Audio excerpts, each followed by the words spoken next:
Well, welcome back to the Law&Crime Network. We are still in the proceedings and a lot of great questions. Thanks to Mike Corbanix for being here. But my new guest, Shane Wu, how are you from D.C. out there? How you doing, sir? Good. Shan Wu, how are you? Okay, Shan, I'm sorry. Yeah, former federal prosecutor. From 99 to 2000, you were the counsel to Attorney General Janet Reno, as I understand it. And now you're doing white-collar criminal defense and handled some pretty big cases on both sides of the aisle. Welcome. Oh, thanks. Good to be here. Yeah. Shan, let's take the last point first. There's this questioning asked by Senator Whitehouse about the disclosure requirements of these groups that are supporting or not supporting, kind of putting him a little bit, this is the most uncomfortable I've seen him so far in terms of answering questions. But essentially he was getting to, before we brought you on, it's a First Amendment issue. What are your thoughts about that issue? Is it a fair question? Well, I think it's a very fair question, and actually the White House questioning should be very interesting because he did this whole piece about what he called the Roberts Five, where you've seen a little bit of his graphics there, where they've done charts analyzing the way that Chief Justice Roberts and the other members have voted. And so I think we're going to be getting to some interesting fireworks about that. But absolutely, it's a fair question. I mean, it's a question of transparency, and everybody knows this is not really a well-kept secret, that this is a big favorite of the Federalist Society. They've been having a huge impact on the nominees. And so it's a very fair question to figure out, who's funding the ads, who's behind pushing that particular agenda forward, even if the judge himself is able to credibly claim that when he rules, he's not trying to further any particular agenda. But it's certainly a fair question politically, who is behind the political agenda that wants him in there. Right. Now, I would assume, having been the counsel for Attorney General Janet Reno, that you probably are on the opposite side of the political spectrum here. But that aside, just in 10 seconds or less, give me your idea. How's he doing so far other than that question? I think he's doing well. And I don't even think he had a lot of trouble with that question. These sorts of hearings now are so carefully scripted that only a very off the reservation type of personality would go rogue and stray from his preparation. And he's very smart. He'll stick to it. Right. Okay. Well, listen, we are covering this gavel to gavel. It's been fascinating. I think some great constitutional principles are coming. We're going to be coming back on the other end with more of the hearing.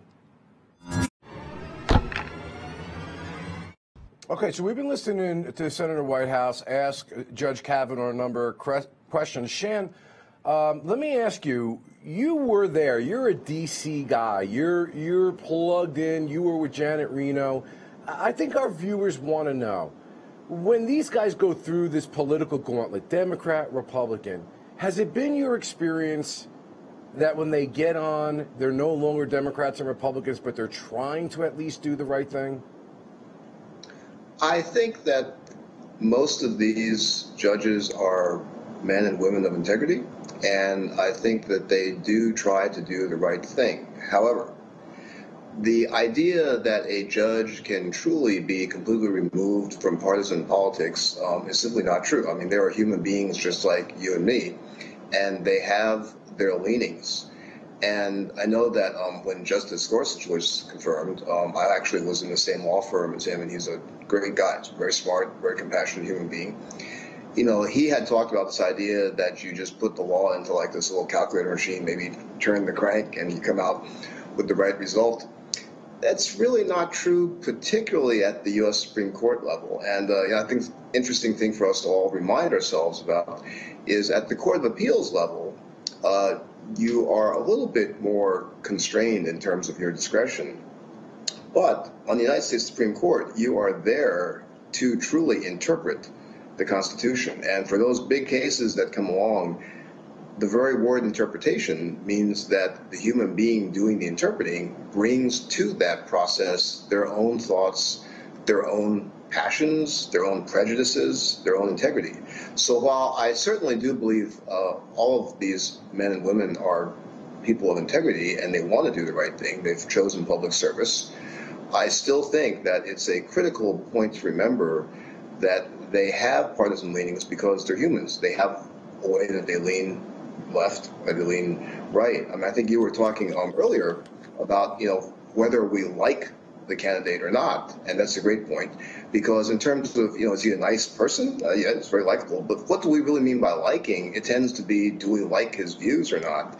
And they do have views. And at the level of the U.S. Supreme Court, those views do come into play in very subtle ways. Well, that's an excellent answer. And I got one other question I want to ask you at some other point in time. It's kind of like a part B to this. We appreciate it. This is an excellent, fascinating thing, folks, because we're learning about the foundations of our constitutional government on the Law and Crime Network. We're going to be back on the other end of this break.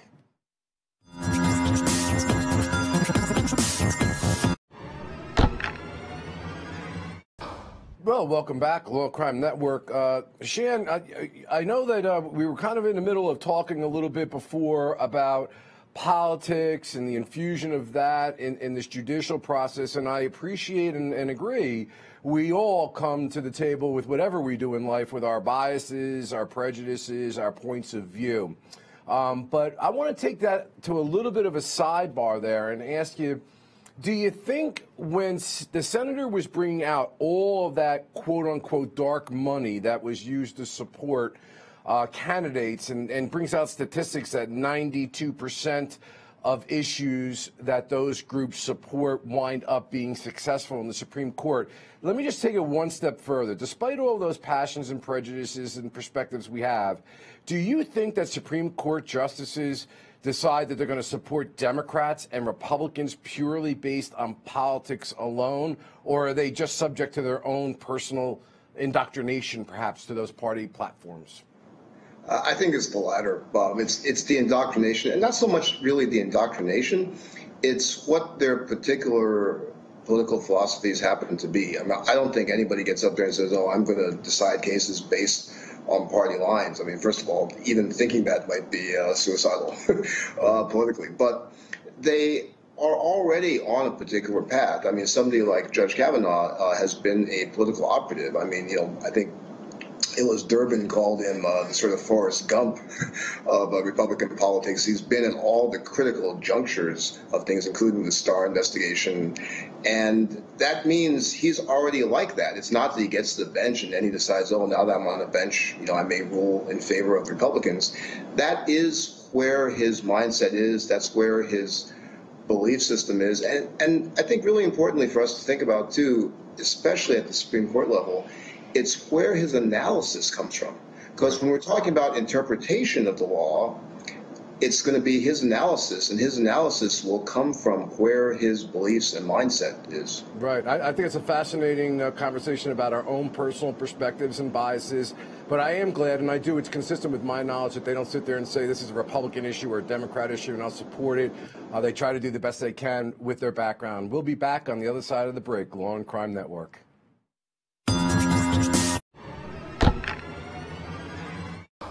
Welcome back. I'm here with Shan Wu from D.C., and he's really providing some really interesting insights. Shan, I want to ask you, is your background as a former federal prosecutor, moreover, perhaps, from 99 to 2000, counsel for Attorney General Janet Reno, and, of course, you have your white-collar criminal defense practice now, but going back to the partisanship, this is a big theme with you because we don't get a guy that's got your level of experience on the inside of something like that. Let me ask you straight out. You're from the other party, I presume, but irrespective of what party you are or you're not, is Judge Kavanaugh qualified based on what you've heard? Yeah, unquestionably. He's unquestionably qualified.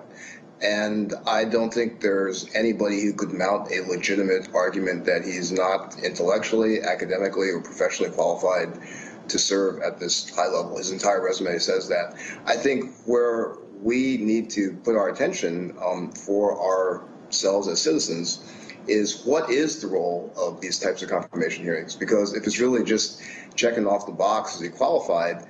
Yeah, we can do that with a questionnaire. Let's look at this transcript from Yale Law School.